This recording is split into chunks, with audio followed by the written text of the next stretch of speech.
Alhamdulillah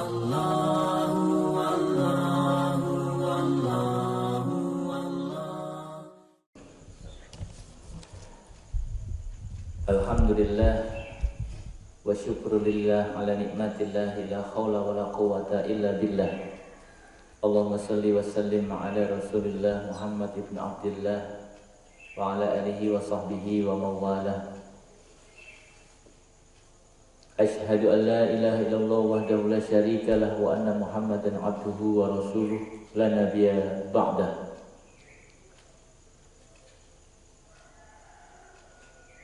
Ya ayyuhalladzina amanu taqullaha haqqa tuqatih wa la tamutunna illa wa antum muslimun.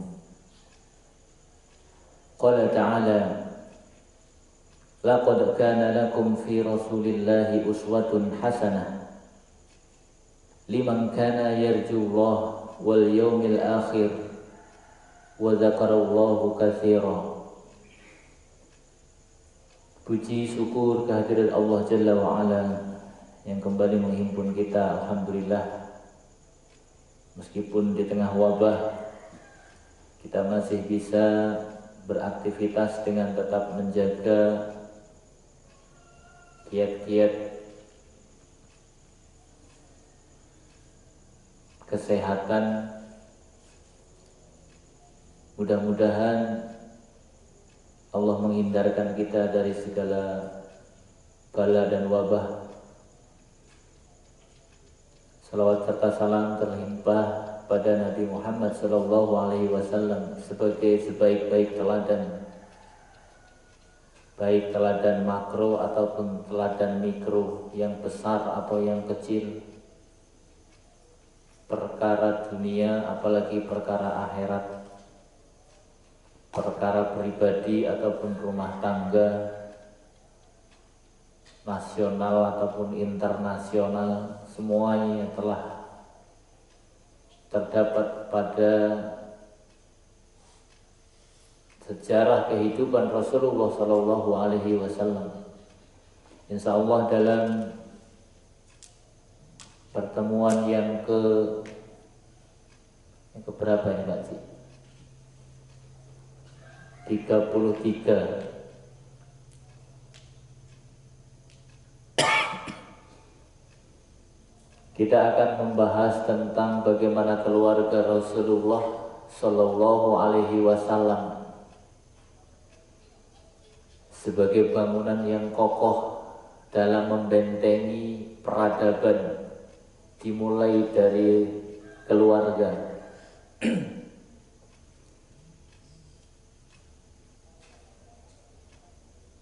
Allah berfirman, laqad kana lakum, sungguh-sungguh terdapat bagi kalian, fi Rasulillah, di dalam diri Rasulullah, uswatun hasanah, sebaik-baik contoh teladan.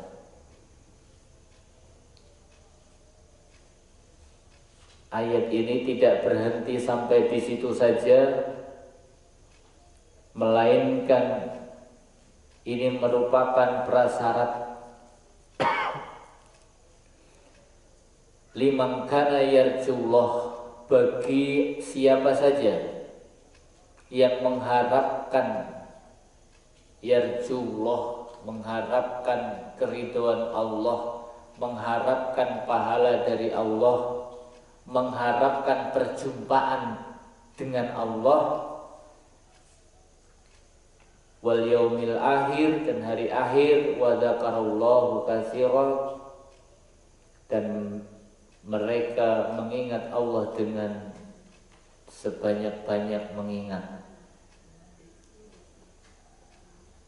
Jadi merupakan pahala yang besar kalau kita merujuk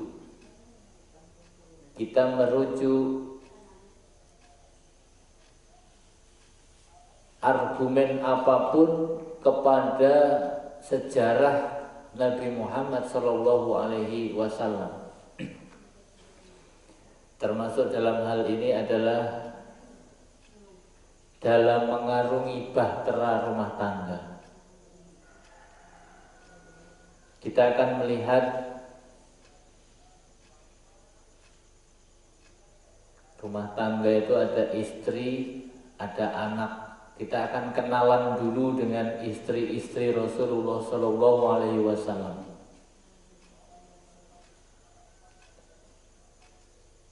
Ada 13 istri Rasulullah, tetapi yang sahih 11.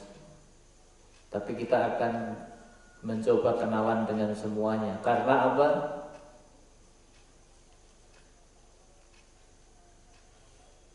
Semua istri Rasulullah adalah ummahatul mukminin,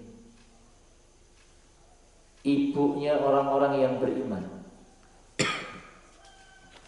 Ibunya orang-orang yang beriman, ummahatul mukmin. Mereka harus dihargai sebagai seorang ibu.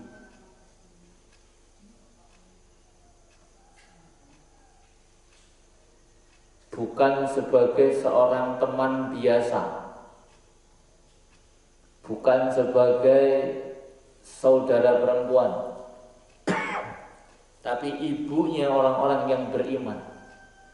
Bahkan nanti ketika sahabat Abu Bakar punya anak dinikahi oleh Rasulullah, tetap status syariatnya adalah Aisyah radhiyallahu anha adalah ibundanya Abu Bakar. Status biologisnya anak, tapi status syariatnya adalah ibunda, ummahatul mukmin.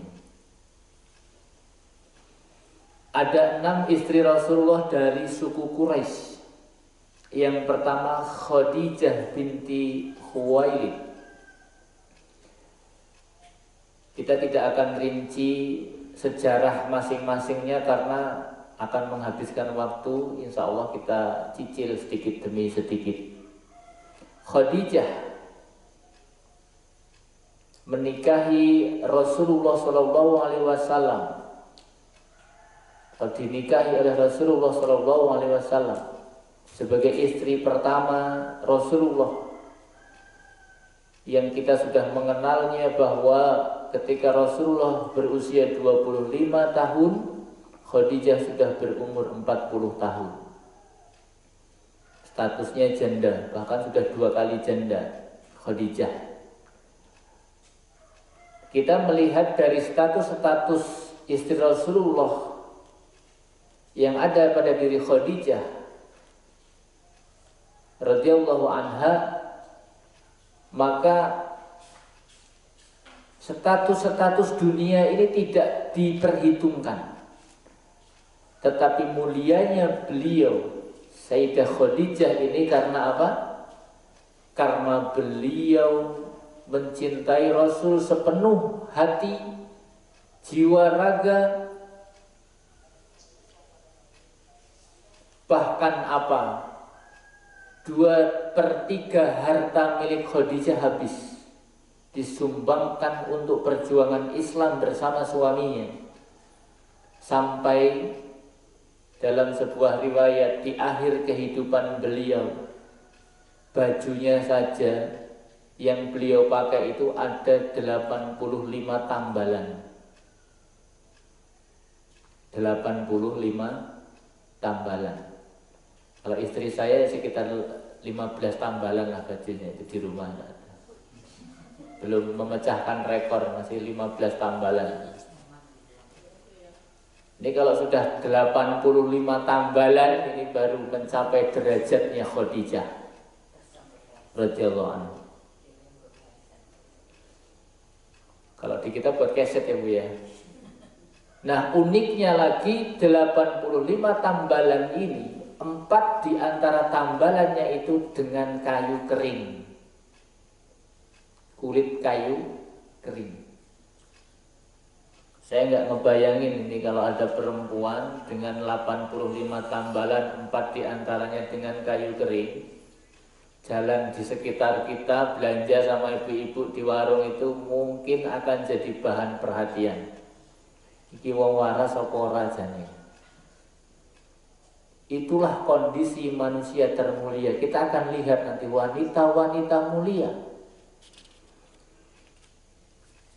Ini wanita ketika sudah menjadi istri ini berbeda dengan wanita yang belum berstatus sebagai seorang istri.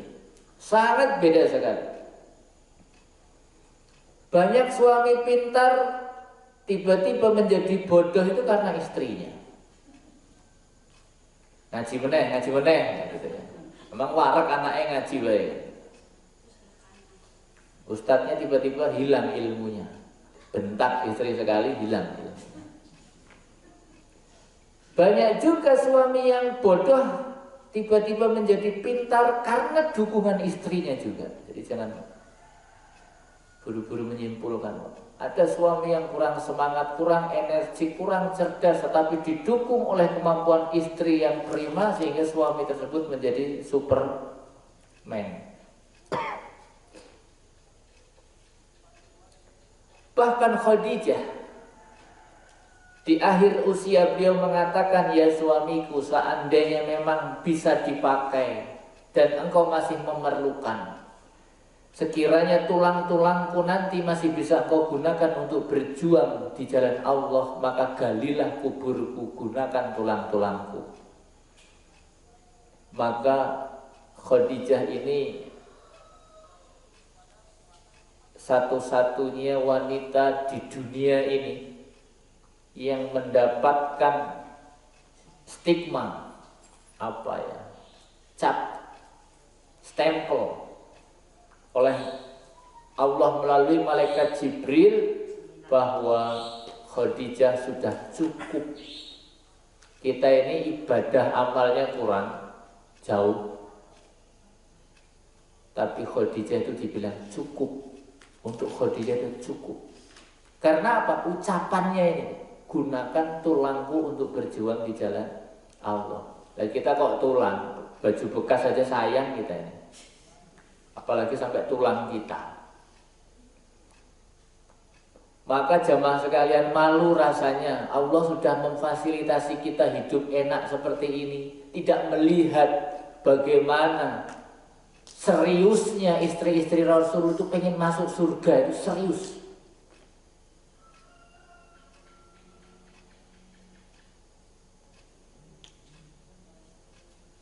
Bahkan di dalam surat Al-Ahzab kisahnya sangat lengkap dari ayat 28 sampai 59 tentang akhlak-akhlak istri Rasulullah SAW. Pernah Rasulullah menantang, kalau kamu memilih dunia, maka Allah akan berikan dunia kepada kalian. Tetapi kalau memilih Allah dan Rasul, maka hiduplah, gak usah banyak urusan, gak usah banyak menuntut, gak usah banyak ini, gak usah banyak itu. Ngikut saja suamimu, selamat. Maka istri-istri Rasulullah memilih, bukan memilih dunia, tetapi memilih Allah dan Rasulnya. Dengan resiko yang pahit. Di rumah Rasul sering gak ada makanan itu biasa aja, Mak. Rasulullah itu sering puasa by accident. Tadinya gak niat puasa, tapi karena memang gak ada yang dimakan jadi puasa. Begitu pula Rasulullah sering buka. Ya tadinya memang gak ketemu makanan, giliran siang ada makanan baru Rasulullah makan. Membatalkan puasa karena memang gak niat puasa. Puasanya karena gak ketemu makanan.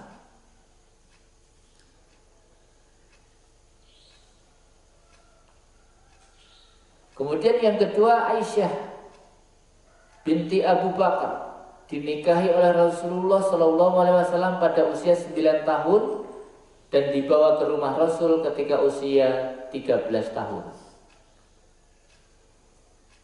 Satu-satunya istri Rasulullah yang perawan, Aisyah. Dan Aisyah ini insya Allah yang akan kita bahas, binti Abu Bakar. Kita kenalan dulu dengan semua istri-istri Rasul. Kemudian Hafsah binti Umar. Jadi Umar itu juga mertuanya Rasul.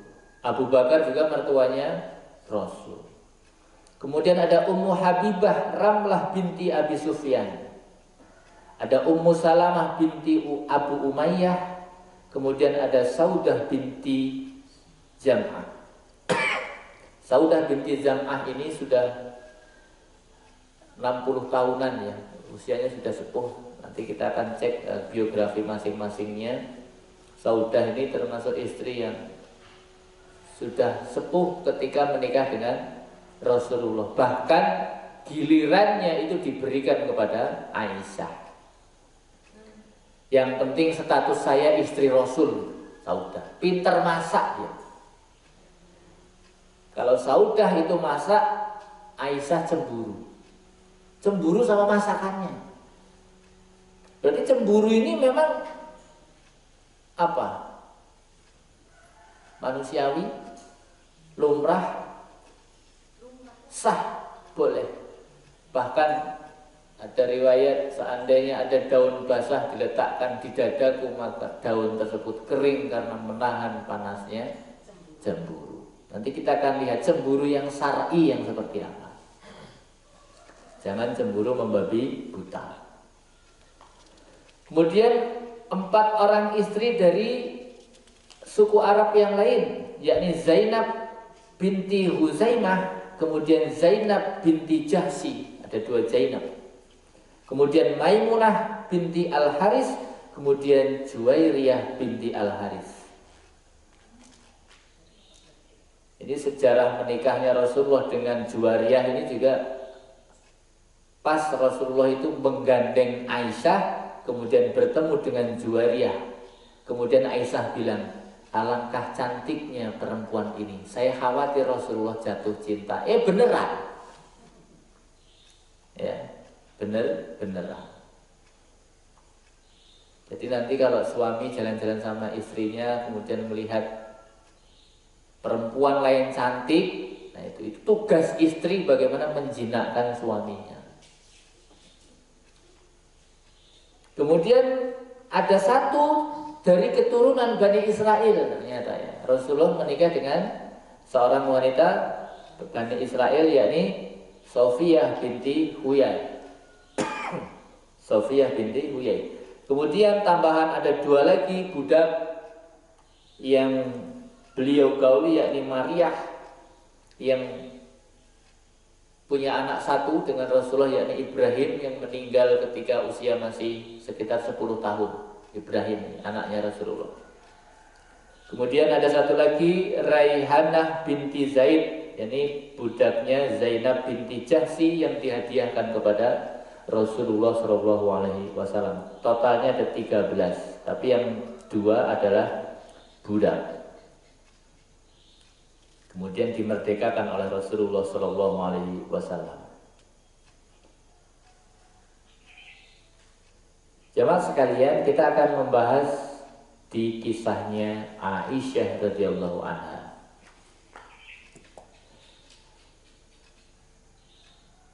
Rasulullah punya anak dari Khadijah. Ada Fatimah Az-Zahra.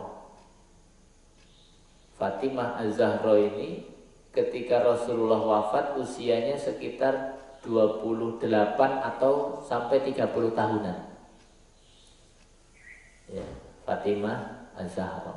Sedangkan Aisyah ketika meninggal Rasul usia 63 tahun, Aisyah masih berusia 18 tahun. Masih muda sekali. 18 tahun. Kisahnya begini. Rasulullah SAW sangat menghormati Khadijah karena anak-anak Rasul itu lahir dari Khadijah kecuali Ibrahim. Fatimah, ada Qasim. Maka Rasulullah itu mendapat gelar Abul Qasim, bapaknya Qasim. Ada Ibrahim.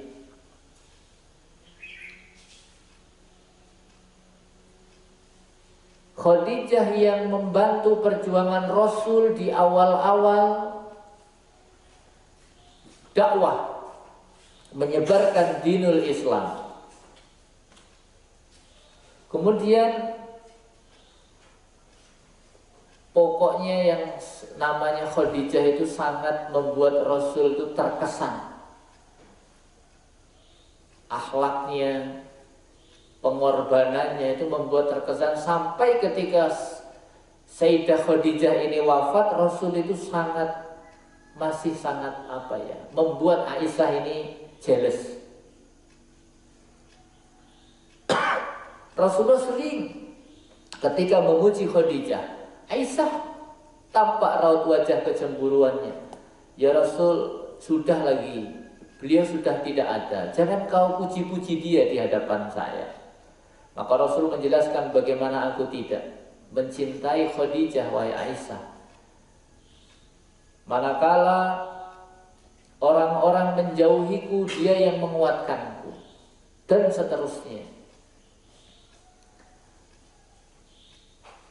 Ketika saya menceritakan kisah tentang kecemburuan Aisyah, jangan pernah terbesit di pikiran kita, alah istri Rasul aja begitu, saya tak anggap normal saja gitu. Jangan terbesit seperti itu. Tetapi istri-istri Rasulullah sebagai manusia biasa, keluarga Rasulullah juga keluarga bashar, keluarga manusia yang potensi perselisihan, potensi cekcok itu ada, dan ini diriwayatkan di dalam hadis-hadis yang sahih.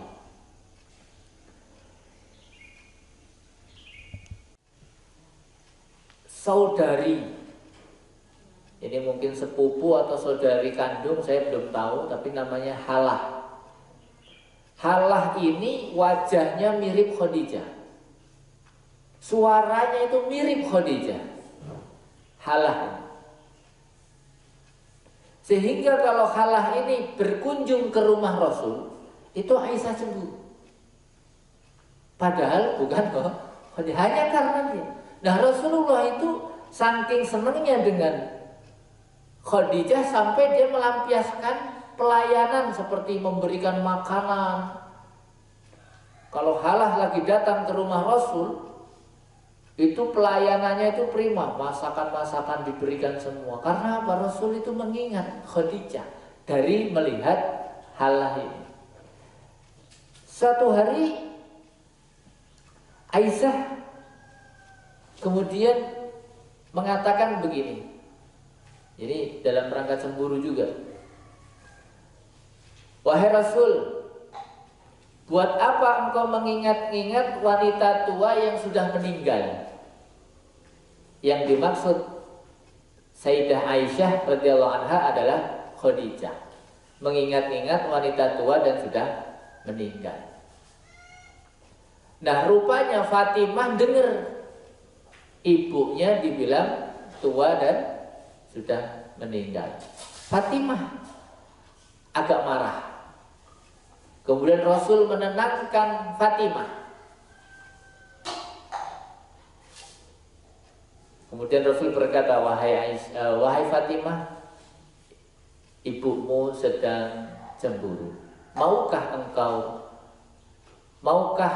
engkau aku beritahu sebuah kalimat yang apabila engkau ucapkan kepadanya maka dia akan diam. Maka Rasul menyampaikan sebuah kalimat begini kepada Fatimah. Wahai Fatimah, bilanglah sama ibumu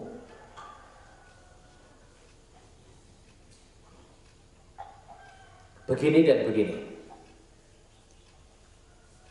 Kemudian Fatimah mendekati Aisyah kemudian berkata, lebih baik mana antara status ibuku dan engkau? Ibuku janda dapat perjaka, sementara engkau gadis mendapatkan duda. Dari situ Aisyah terdiam. Ini hikmahnya luar biasa kalimat ini. Tetap memuliakan Khadijah dan memuliakan Aisyah tanpa merendahkan kedua-duanya. Tetapi bagi Aisyah ini sebuah argumen yang kuat bahwa bagi Rasulullah argumen yang kuat untuk Aisyah bahwa supaya Aisyah itu tidak selalu merasa unggul dibandingkan Khadijah dalam tanda kutip. Nah, ini hikmahnya bagus sekali dalam melerai kecemburuan Aisyah radhiyallahu anha. Dari situ Aisyah nggak pernah jeles-jeles lagi.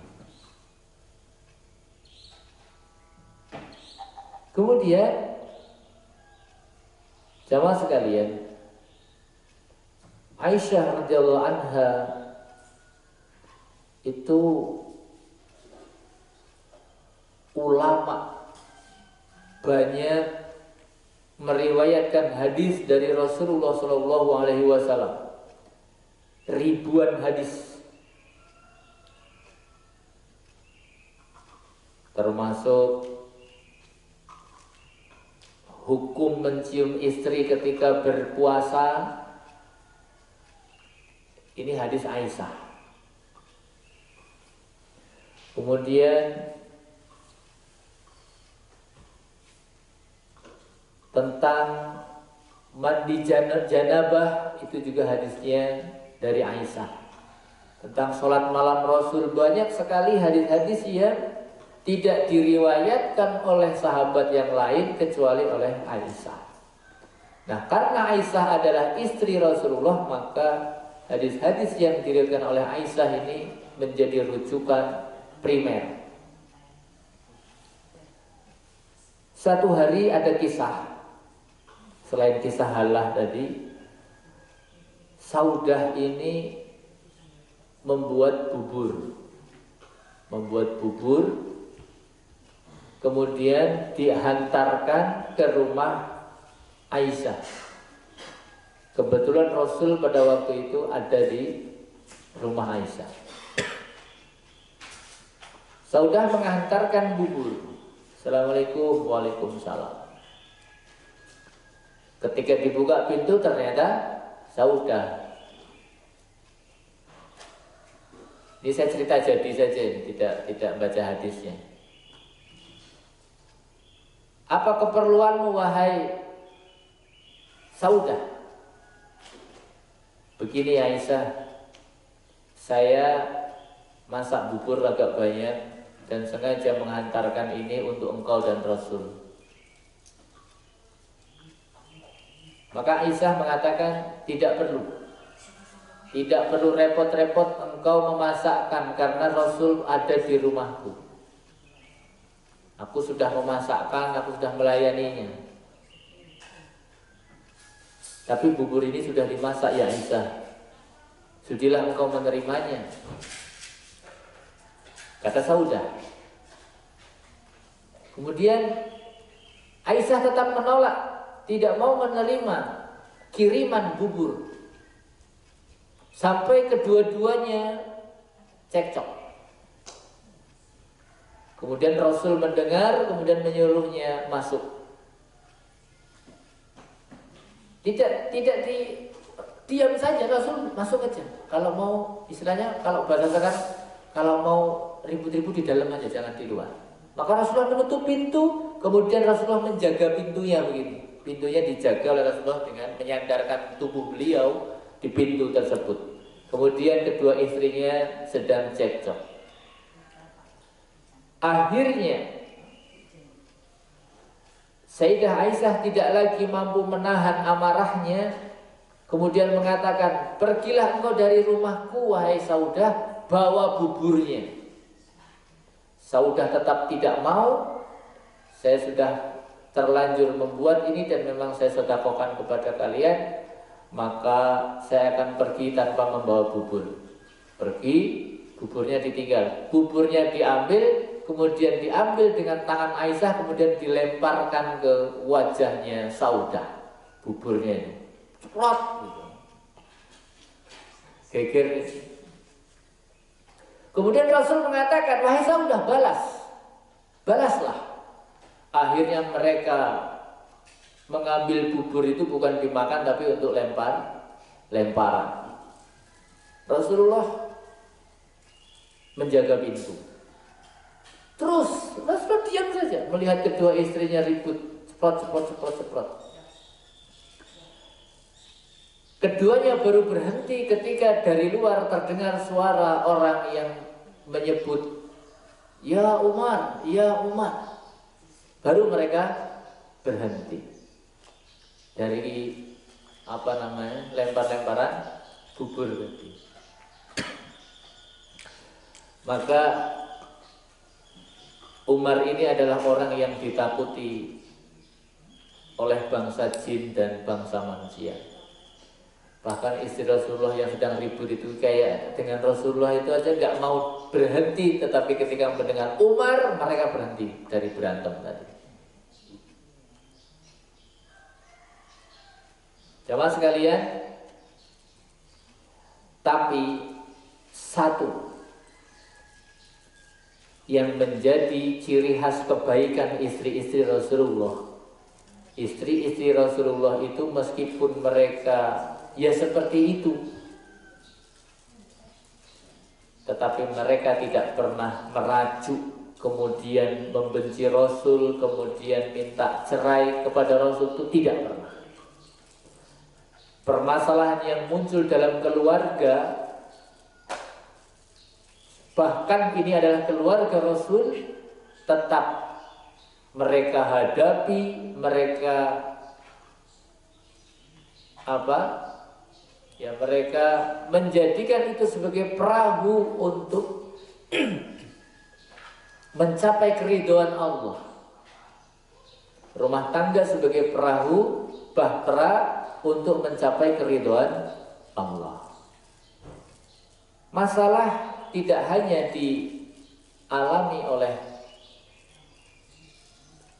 umatnya saja, tetapi Rasul bahkan para sahabat. Nanti ada cerita Umar.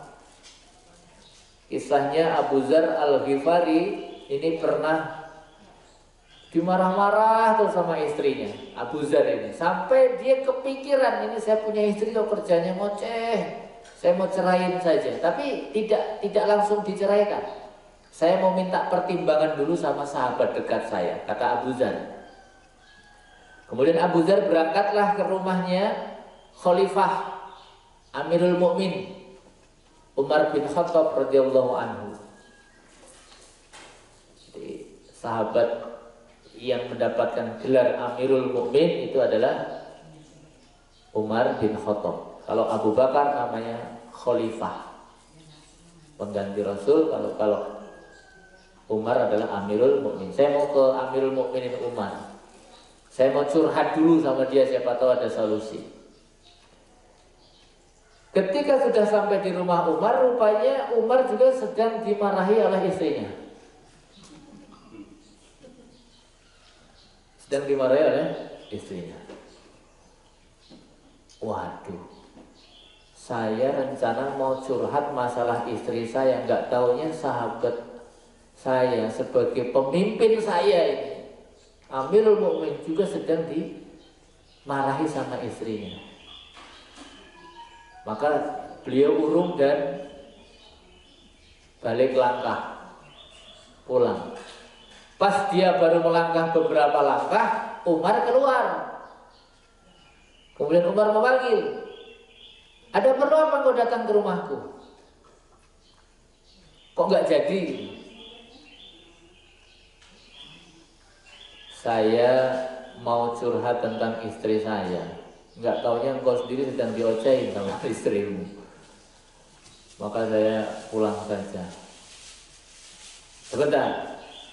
Sebentar tuh. "Kalau engkau sedang dimarahi istri, maka diamlah." Kata sahabat Umar, "Diamlah. Karena dia yang telah memasakkan masakan untuk kita. Dia telah mencuci baju kita. Padahal itu bukan tugas dia." Jadi memasak dan mencuci itu bukan tugas seorang istri.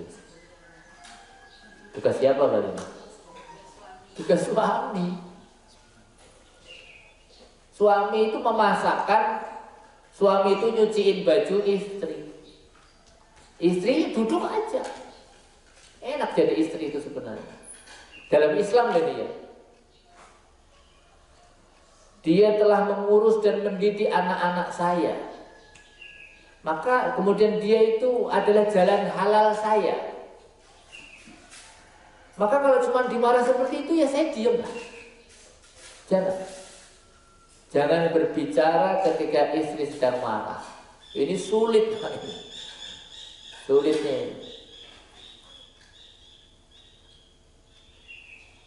Toh marahnya seorang istri tidak akan lama. Ini catatan ini. Bener gak Bu ini Bu?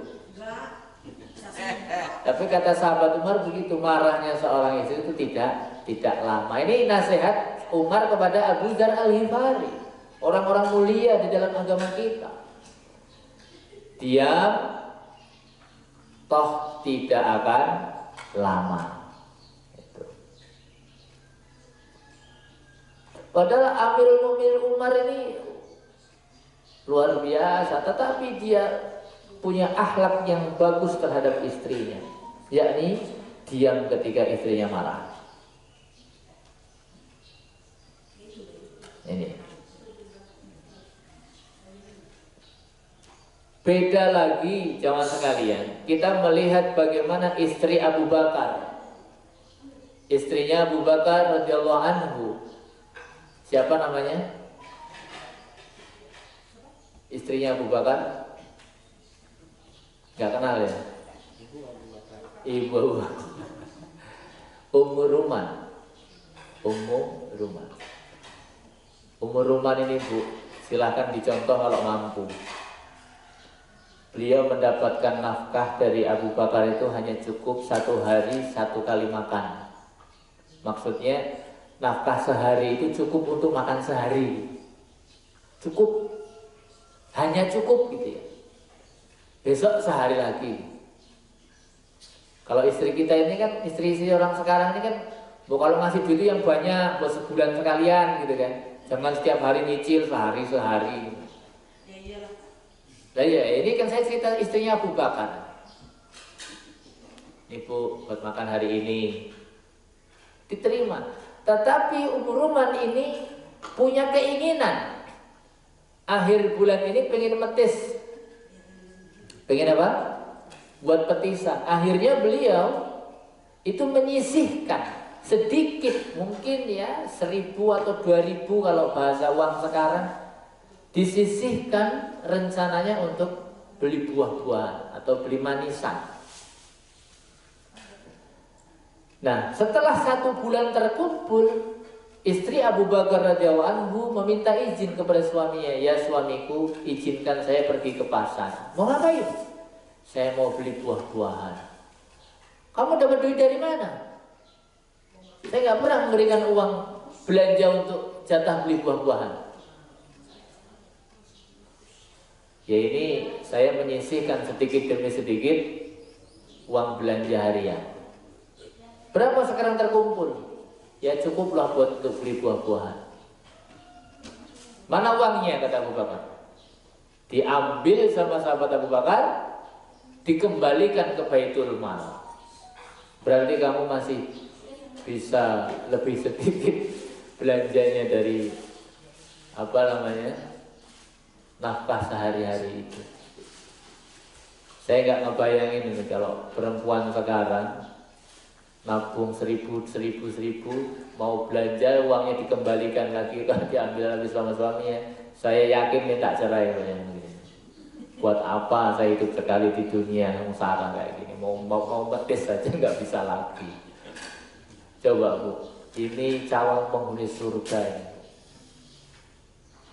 Makanya jangan anulah kepedean gitu ya, berat menempuh jalur wanita soleh. Ada seorang wanita itu setiap habis masak menghidangkan makanan di meja suaminya itu menyertakan cambuk di atas meja.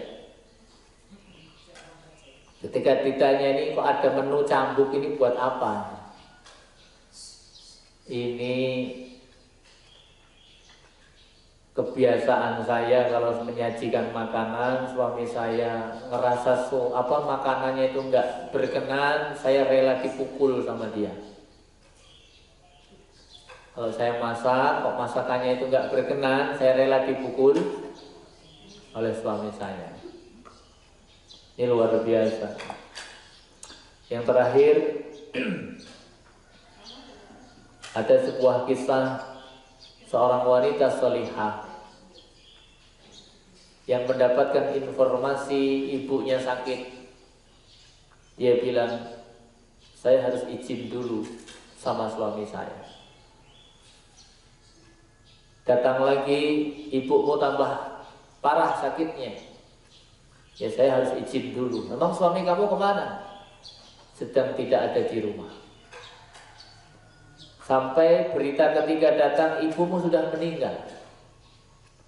Maka kata perempuan ini, saya harus izin dulu keluar rumah ini dengan suami. Sampai dikuburkan, wanita ini tidak mau keluar rumah tanpa izin suami. Sampailah berita ini ke Rasul. Ini gimana ini, ada seorang anak mendapatkan informasi ibunya sakit tambah parah sampai meninggal, tetapi tidak juga berkunjung dengan alasan belum izin suami. Maka kata Rasulullah, justru ibunya itu diampuni oleh Allah karena punya anak seperti ini. Ini luar biasa jamaah sekalian, betapa besarnya hak seorang suami yang jikalau diketahui oleh seorang istri, maka seorang istri akan berhati-hati. Begitu pula begitu berharganya seorang istri sehingga suami jika mengetahui tidak akan pernah menyia-nyiakan istrinya. Mungkin itu saja kisah-kisah sepotong-sepotong dari wanita-wanita solihah. Para penghuni surga memiliki karakter-karakter yang susah untuk ditiru, tetapi minimal ya diperjuangkan. Tidak 100%, ya 5%-nya. Menujulah kepada Allah dengan bahtera keluarga ini. Ya, jangan dihabis-habiskan waktunya untuk cemburu, jangan dihabis-habis. Bahkan cemburu wanita itu bukan kepada madunya, kepada mertuanya aja dia cemburu. Iya. Jadi kalau ada suami datang ke orang tuanya, ke bapak ibunya bawa duit, itu istrinya cemburu. Kono gawe nang kabeh. Nah, jadi inilah penyakit yang harus dikikis. Yang harus dikikis, tidak bisa hilang, tetapi dikendalikan. Dikendalikan. Ya, karena Allahumma la isya illa isul akhirah. Ya Allah, aku hidup ini bukan untuk di dunia, tetapi aku hidup ini untuk akhirat. La isya illa isul akhirah. Kita ini hidup untuk akhirat. Jadi semua yang terjadi di dunia ini, apapun, betapapun beratnya, itu hanya sekedar ombak-ombak atau terpaan-terpaan yang biasa, dan manakala kita mampu menepisnya karena Allah, kita bersabar karena Allah, bukan karena siapapun tapi karena Allah, insya Allah Allah akan mudahkan dan Allah akan ganti dengan yang lebih baik nanti di akhirat. Subhanakallahumma wa bihamdika asyhadu an la ilaha illa anta astaghfiruka wa atubu ilaik. Assalamualaikum warahmatullahi wabarakatuh.